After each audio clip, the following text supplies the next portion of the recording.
J'aimerais les repousser Le l'autre repousser. sens. Repousser, autant que possible. On va voir si notre robot est influençable. Mentalement. Oui, hop, hop. L'esprit peut-il influencer la matière? C'est pour répondre à cette question qu'un physicien allemand a conçu ce robot, baptisé générateur numérique aléatoire. Le docteur René Péoc connaît bien l'engin. C'est grâce à lui qu'il a obtenu sa thèse de médecine en 1986. Des travaux révolutionnaires que Mario aimerait reproduire.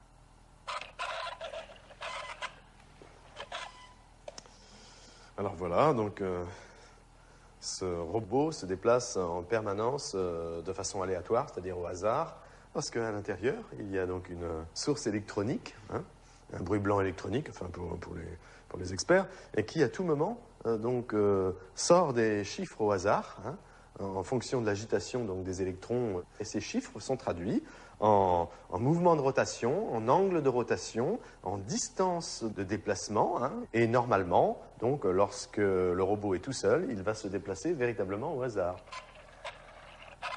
Pourquoi on fait cette recherche? Ça rentre dans un cadre plus large qui est la question très actuelle, quelle est la nature de la conscience? Hein, c'est la conscience, quel est son rapport avec le corps, avec le monde extérieur?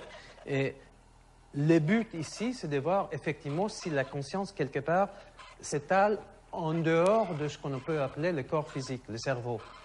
Donc ça, c'est un premier système, une première approche pour voir si effectivement l'esprit, d'une manière ou une autre, soit consciemment ou soit inconsciemment, a une petite influence sur la matière. En tout cas, il s'éloigne un petit peu, un tout petit peu. Il faut être patient et jamais se déconcentrer. C'est en étudiant des poussins que René Péoc a eu l'idée de sa thèse de médecine.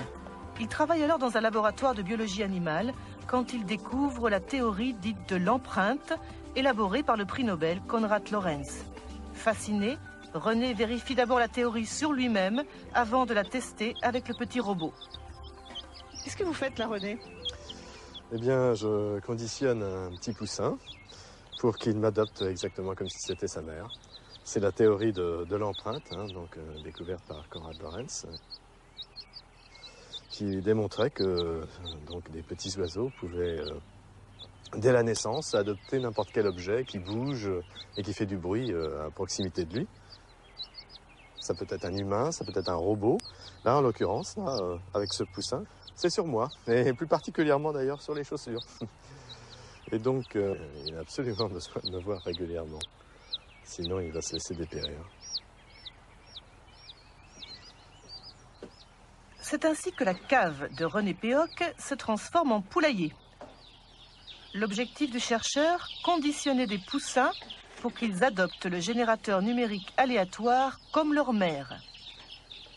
Pour cela, chaque poussin doit passer au minimum 1 heure par jour pendant 1 semaine au contact du petit robot. Et ça marche. Il faut qu'il se reconditionne un petit peu. Privé de sa mère poule, dès la naissance, ce poussin développe une affection toute particulière pour le robot.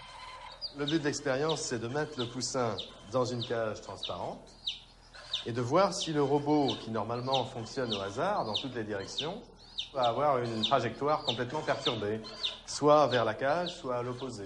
Donc, va-t-il y avoir une influence de la pensée du poussin pour attirer le robot, ou est-ce que c'est impossible ?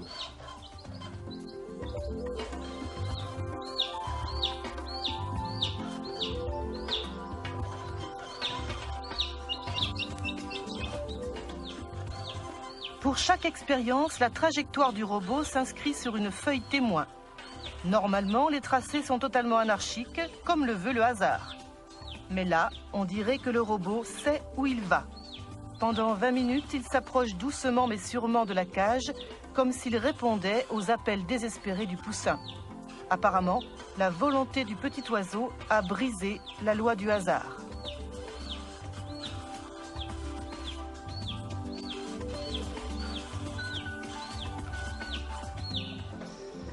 Pendant 4 ans, René Péoc réalise 600 expériences avec 2500 poussins.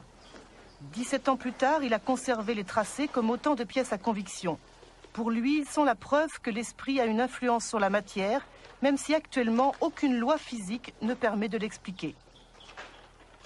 On a obtenu de très très nombreux tracés, dont certains tout à fait impressionnants, comme celui-ci, vous voyez, où le robot est parti du centre et allé directement dans le coin où se trouvait la cage du poussin. Donc des tracés de ce genre, on en a en pagaille. On a fait la moyenne statistique de tous ces tracés. Bon, certains peuvent donner de mauvais résultats et aller dans la direction opposée, mais en moyenne, on a obtenu un robot qui s'est déplacé 2,5 fois plus souvent vers la cage que dans la zone opposée. On a fait autant d'expériences avec des poussins qui avaient déjà leur propre mère poule qu'avec des poussins qui ont été conditionnés avec le robot. Dans ces cas-là, lorsque le poussin a sa propre mère poule naturelle, il n'est pas intéressé par le robot, et le robot se déplace conformément au hasard dans toutes les directions. Donc c'est bien le conditionnement opéré sur le poussin qui est responsable de la différence de trajectoire du robot. Alors, en fait, pour l'instant, on ne sait pas expliquer le phénomène. Non, c'est difficile de donner l'explication exacte. Bon, on peut émettre des hypothèses, mais à l'heure actuelle, il faut surtout déjà constater que le phénomène existe bien. Bon, parce qu'il y a des physiciens qui, quelquefois, s'amusent à critiquer, mais en fait, il y a aussi dans la physique fondamentale des phénomènes invisibles, immatériels, comme les lois physiques, les forces, l'énergie, le temps, les dimensions de l'espace. Tout ça, c'est de l'invisible, de l'immatériel, et on ne sait pas ce que c'est à la base. Bien là, la pensée, c'est le même type de phénomène. On ne la constate que par ses effets sur la matière, mais c'est invisible et immatériel. Et on s'aperçoit que l'homme ou l'animal peut interférer, peut biaiser les règles du hasard, de façon à ce que ce hasard lui soit favorable, dans le sens qu'il désire. Est-ce qu'il est difficile en France de choisir un tel thème comme sujet de doctorat? C'est assez difficile, effectivement, parce que d'abord, on compromet sérieusement sa carrière. Oui.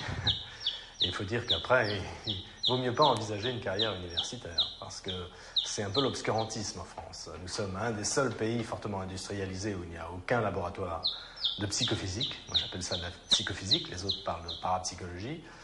Mais bien que ces phénomènes soient indiscutables, c'est encore un sujet tabou.